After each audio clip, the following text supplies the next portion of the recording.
사람이 이 세상을 살아갈 때 늘 좋은 일만 있는 것은 아닙니다. 날씨로 표현하면 항상 맑고 햇빛 찬란한 날만 있는 것이 아니라 흐리고 비 오는 날도 있다는 것입니다.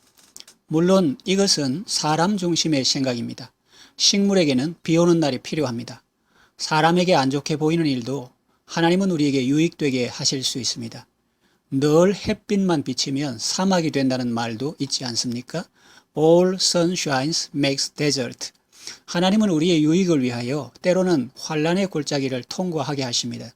괴로움과 고통도 만나게 하십니다. 지금 우리의 삶에 어떤 예들이 있습니까? 먼저 경제적인 어려움이 있습니다. 경기가 침체되고 많은 사람들이 직장을 잃었습니다. 미국은 평소 잘 사는 나라로 알려져 있지 않습니까? 그러나 이번 코로나 사태 때문에 구조조정과 정리해고가 일어나 실업자 수가 더 많아졌다고 합니다. 한때 내 봉급만 빼고 다른 것은 다 올랐다라는 말이 있었는데 지금은 해고되어서 그 봉급도 못 받고 있는 것입니다. 물가는 오르죠. 수입은 없죠. 나라에서 얼마를 지원해 준다고 하지만은 그걸로 얼마나 버틸 수 있을까요? 그리고 육신의 고통이 있습니다. 육신이 아프면 참 힘듭니다. 누구나 다 한 번 이상은 경험해 보셨을 것입니다. 감기만 조금 걸려도 고생이 심한데 오랫동안 병원 중환자실에 누워있는 사람은 얼마나 힘들까요? 폐암이나 폐렴 걸린 사람은 호흡하기가 얼마나 힘들까요? 요즘 코로나 바이러스에 감염된 사람들도 고통이 심하다고 합니다. 인간은 위대하다고 하는데 그 육신은 참으로 연약합니다. 질병이나 죽음은 남녀노소를 구별하지 않고 찾아옵니다. 나라를 걱정하고 세계를 걱정하지만 자기 발등에 불이 떨어지면 속수무책입니다. 일상의 삶이 참으로 감사하지만 육신이 너무 아프면 그런 삶들이 호사나 사치로 느껴질 때도 있습니다. 그리고 영혼의 고통이 있습니다. 한 번 죽는 것은 사람에게 정하신 것이요 그 후에는 심판이 있다고 했습니다. 죽음은 누구에게나 찾아오는 것입니다. 젊고 건강한 사람도 예외가 될 수는 없습니다. 다윗이 말했지 않습니까? 내가 세상 모든 사람이 가는 길로 가게 되었다고. 죽음은 고통과 단절과 잊혀짐을 동반합니다. 적어도 세상 사람들이 볼 때는 그렇습니다. 죽음도 두렵지만 그 후에 심판이 있다는 것이 더 두렵습니다. 어리석은 자는 허세를 부리고 객기를 부릴 것입니다. 롯이 소돔성이 곧 멸망할 것이니 어서 피하자고 말해도 농담으로 여겼던 사람들이 있었듯이 지금도 하나님의 심판에 대해서 무관심하고 무감각한 사람들이 있는 것입니다. 그런다고 심판이 안 옵니까? 하나님의 사람들은 언제나 하나님과 예수님과 재림과 하나님의 나라를 염두에 두고 말하고 행동합니다. 사도 바울 보세요. 디모데후서 4장 1절에 하나님 앞과 살아있는 자와 죽은 자를 심판하실 그리스도 예수 앞에서 그가 나타나실 것과 그의 나라를 두고 엄히 명하노니 이렇게 하나님과 예수님의 재림과 하나님의 나라를 염두에 두고 디모데에게 말하고 있지 않습니까?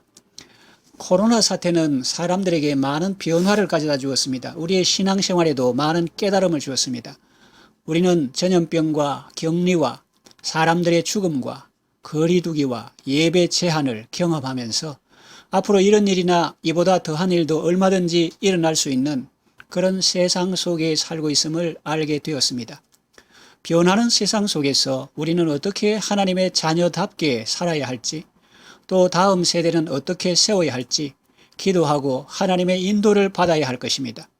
세상은 변하였는데 구태의연하게 옛날 방식을 고집하고 있으면 도태될 것입니다.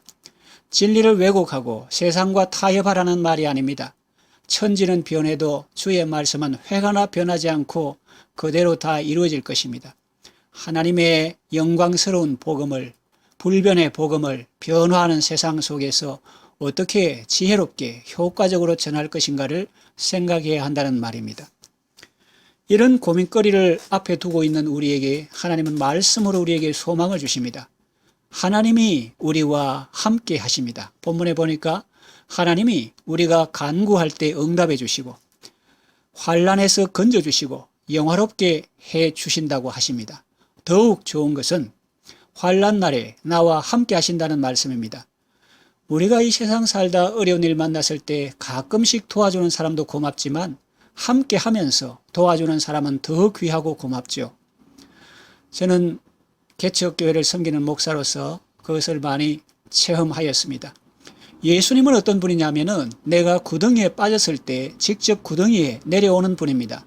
내가 감옥에 있을 때 그 감방에 찾아오시는 분입니다. 아니, 그곳에 계시며 함께 하시는 분입니다. 그곳에서 나와 교제하시며 말씀으로 위로하시며 평안과 소망을 주시는 분입니다. 여러분, 선택을 하셔야 합니다. 환난을 바라보시겠습니까? 아니면 그 환난 가운데 나와 함께 하시는 주님을 바라보겠습니까? 고통을 바라보시겠습니까? 아니면 그 고통 가운데 나와 함께 하시는 주님을 바라보겠습니까? 전자를 택하면 낙심과 좌절과 비관뿐입니다.